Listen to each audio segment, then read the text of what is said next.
Natural tourism in Bali, as diverse as the legendary culinary tour. Bali is known for local wisdom that is still well maintained because the people use nature as part of life. Currently, the people of Bali also live from agriculture and fisheries as one of the food ingredients that blends in their distinctive taste.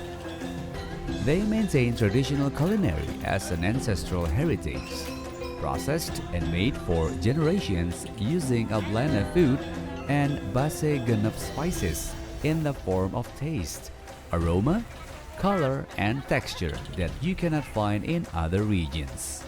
This spice is part of processing of dishes that are able to provide flavors and colors that can stimulate the tastes. Every region in Bali has a different special dishes and adapted to the natural conditions. Culinary taste of Bali is a pride that must be maintained.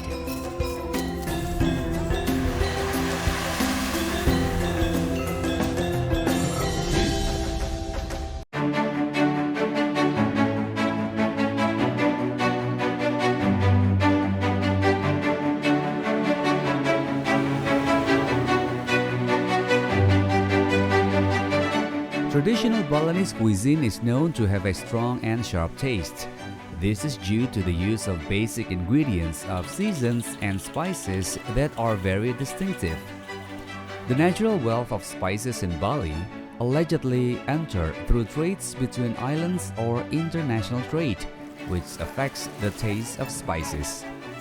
Since the ancient Balinese times, Balinese know four types of spices, which is wet spices, dried spices, flavoring spices, and bungkilan. All of these spices are then made into one main spice named base genep, which is the basic spice of all wet and dry spices. Base genep consists of 15 spices which are then processed to become the basic spice for many servings of Balinese cuisines. Traditional Balinese spice making technique is also unique. Consists of three ways, that is bumbu intuk, bumbu ulik, and bumbu rajang. But in each region, there is a differences in the number of ingredients specified, so as to produce a different taste and depending on the recipe. All cuisines created from basic spices since 2000 years ago is an evidence of the cultural dignity of the Balinese people. Sebagai pulau kecil, saya kira Bali memiliki karakteristik yang kuat dari segi sumber daya alam dan kekayaan alam. Kita tahu bersama peradaban Bali itu tercipta sebenarnya dari peradaban yang disebut dengan peradaban pertanian. Dengan salah satu ciri utamanya itu adalah bagaimana aliran-aliran peradaban air yang ada di Bali itu mengairi seluruh wilayah yang ada di Bali. Pertanian dalam arti luas itu adalah bagaimana persawahan, kemudian perkebunan, dan juga seluruh sumber daya alam yang ada dalam kedua sektor itu menjadi sandaran kehidupan bagi orang Bali. Salah satu kekayaan yang luar biasa dari rempah Bali Nusantara di dalam kasanah rempah Nusantara adalah apa yang dibilang dengan base genep.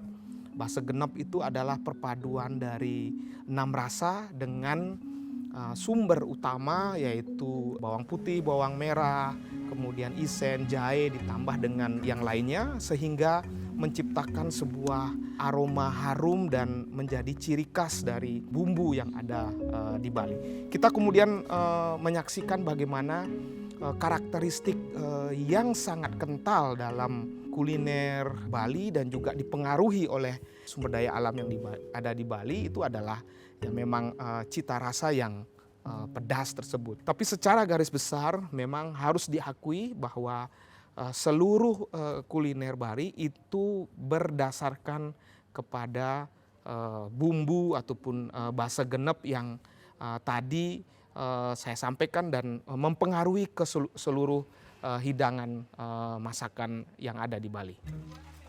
Many people think Balinese culinary is mostly a spicy chicken dish combined with rice as a staple food. Even though Bali itself is an archipelago that certainly has the potential of its seafood. Bali province has a coastline along 470 kilometers. This is used as a development of fishery cultivation that include fish ponds. Some types of fisheries and marine production of the island of gods successfully go through the export market with a significant amount. The local government and local population started actively developing activities as fishermen and increasing income as wheel movement of the economy. Karakteristik wilayah yang ada di Bali itu sangat mempengaruhi terhadap cita rasa kuliner ataupun produksi kuliner yang ada di Bali. Kita sama-sama mengetahui misalnya bagaimana daerah pesisir dan kepulauan seperti Pulau Nusa Penida, Nusa Lembongan, dan Nusa Ceningan menjadi gugusan pulau yang menghasilkan kuliner berbahan dasar ikan. Nah, ikan menjadi salah satu hal ataupun salah satu kuliner yang sangat penting sebenarnya dalam perjalanan kuliner di Bali. Kita tahu bersama misalnya bagaimana sup ikan yang diproduksi ataupun dibuat oleh masyarakat di daerah pesisir khususnya yang bergantung dengan ikan itu memiliki cita rasa yang berbeda.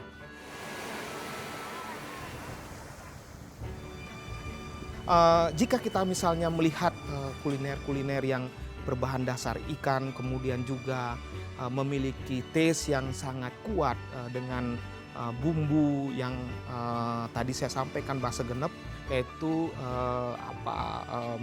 kuliner makbeng dengan makanan andalannya yaitu sup ikan dan ikan goreng.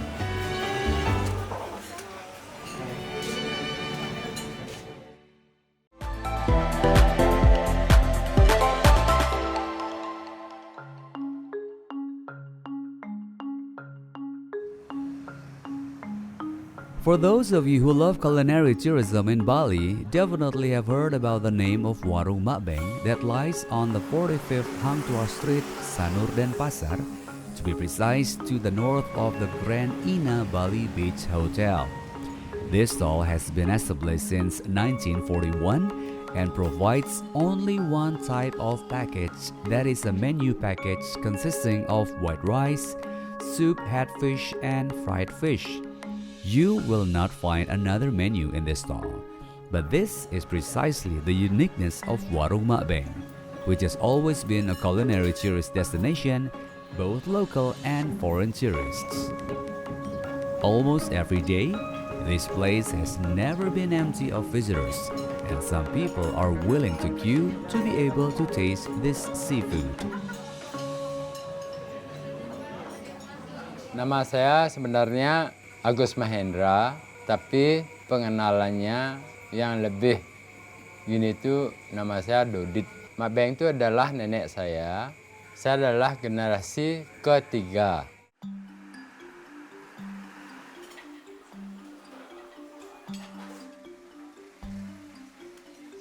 Kalau dikelola, saya belajar untuk mengelola warung Makbeng itu ya sekitar tahun 2000 sekian untuk mengelola. Sebenarnya Makbeng itu sebenarnya dibuka kurang lebih tahun 1941. Pada waktu pertama Makbeng itu ya buka tuh saya dengar cerita nih, tapi belum pasti.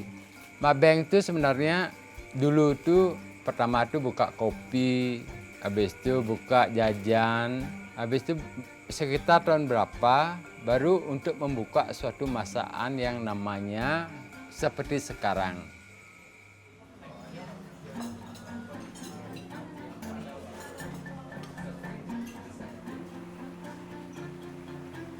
Saya generasi berikutnya untuk mempelajari itu sudah pasti belajar sama nenek saya untuk membuat sesuatu olahan mak beng, istilahnya seperti sambal, sudah pasti saya diajarkan.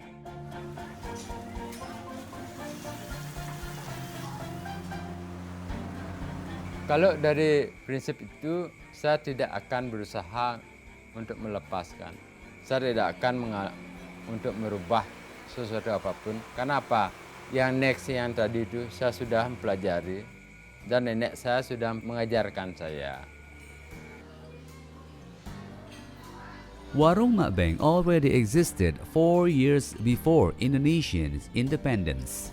One of the secrets of Warung Mak Beng still survives and become the idol of culinary hunters is the authentic taste that has never changed since it was first established. Warung Mak Beng serves seafood which can be different in every day and depends on the catch of the fishermen. Some types of seafood that are usually became the raw material of Warung Mak Beng is snapper, mackerel, or skipjack.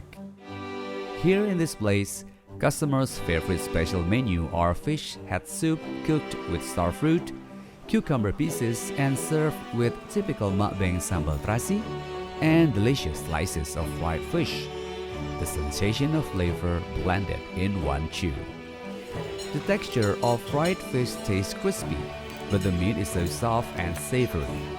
Spicy sambal meets the fresh sour fish soup, which makes this taste always in the memory.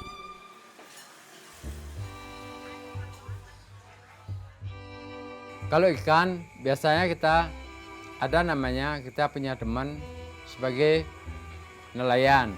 Itu saya kumpulkan. Untuk seharinya itu kurang lebih sampai 200 porsi satu hari.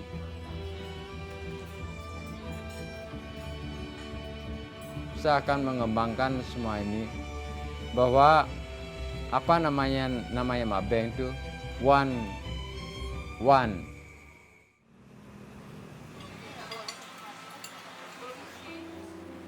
Kalau merahankan warung memang sulit.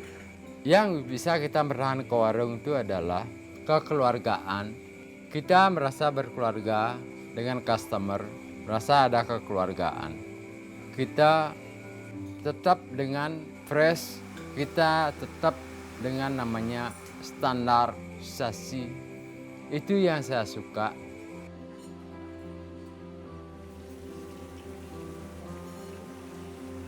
Untuk standar, kita buka itu dari jam 8 pagi sampai jam 10 malam.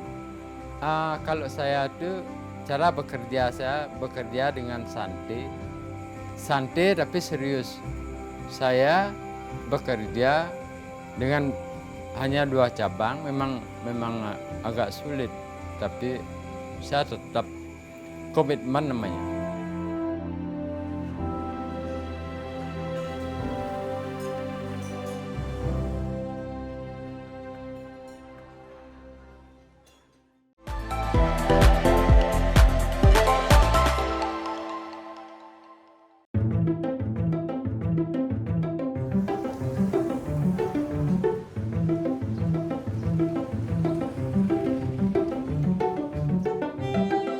Warung Mak Beng fish soup recipe of course uses Balinese spices that are rich in spices and cooked traditionally and created a spicy and savory taste.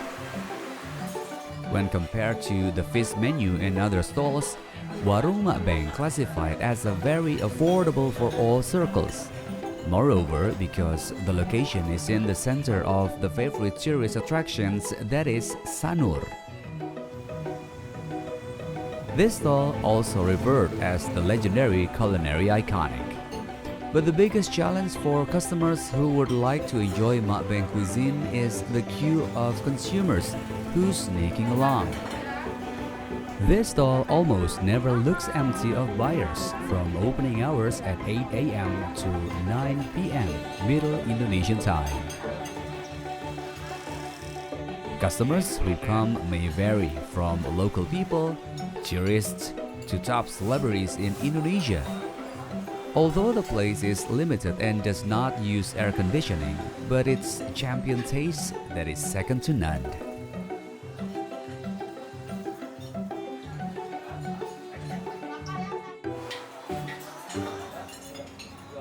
Kalau Mak Beng, namanya sebenarnya Mak Beng itu Niketut Cuki. Dia punya suami namanya Nyo Tik Guan, orang Cina. Mak Beng itu sosial sekali di masyarakat, indah dan tidak bisa dibicarakan yang lain. Itu namanya Mak Beng, sosialnya terlalu tinggi. Terlalu banyak saya diajarkan. Salah satunya untuk membuat sambal, saya diajarkan. Kalau di Mak Beng itu sebenarnya poinnya itu adalah sambal. Beliau mengajarkan saya sambal, membuat sambal Mak Beng. Beliau yang mengajarkan. Saya sangat cintai nenek saya. Saya tidak bisa bilang apa-apa sama nenek saya. Saya bisa bangkit dengan karena nenek saya. Sangat I love sama nenek saya.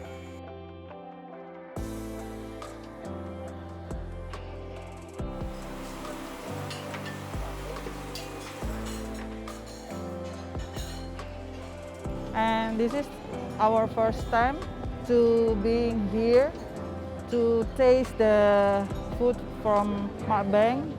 And if I have to make a difference between the bowl soup and the fried fish, I prefer the soup because the taste is more delicious and it's like crumple in my mouth like that.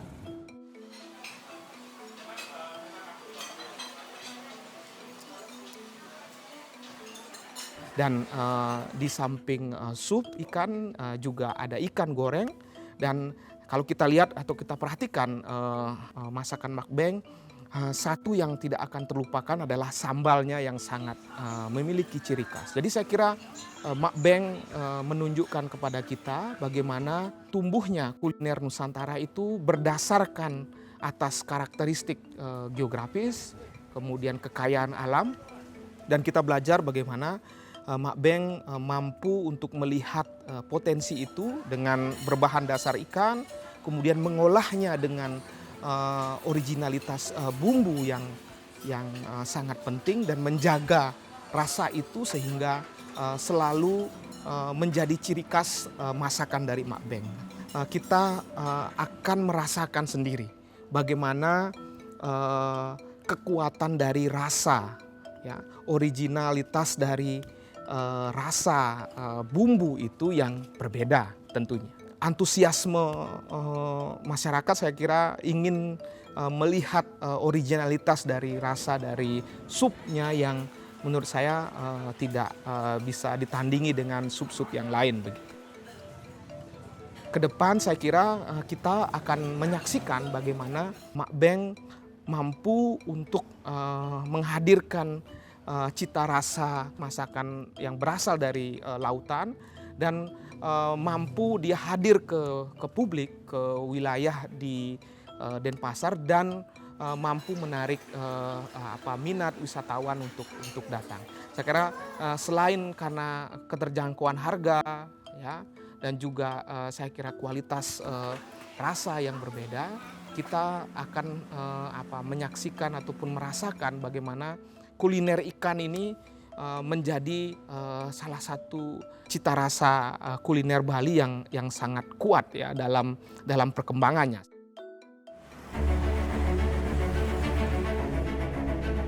Kalau untuk warung Mak Beng, untuk sekarang saya buka Sanur, Ubud, ada di Tabanan tapi belum buka. Siapa tahu untuk kedepannya apakah lebih banyak apa enggak, saya enggak tahu. Biarkan waktu menentukan. Yang penting Sanur sehat, warung Mak Beng ada Sanur itu tetap sehat. Itu yang saya love. Kalau saya hanya sekedar gimana warung Mak Beng itu, saya sebagai next generation-nya, saya hanya bisa berusaha jujur, itu yang akan membangkitkan.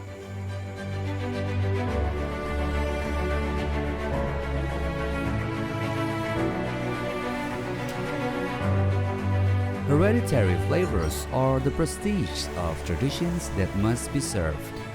The cuisine that processed with quality spices in the world becomes an attraction and evidence that our country is a valuable treasure.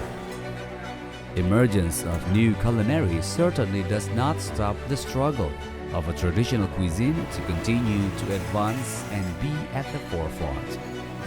Because our ancestors is a figure who always inspires and makes us aware of ourselves to continue to stand tall.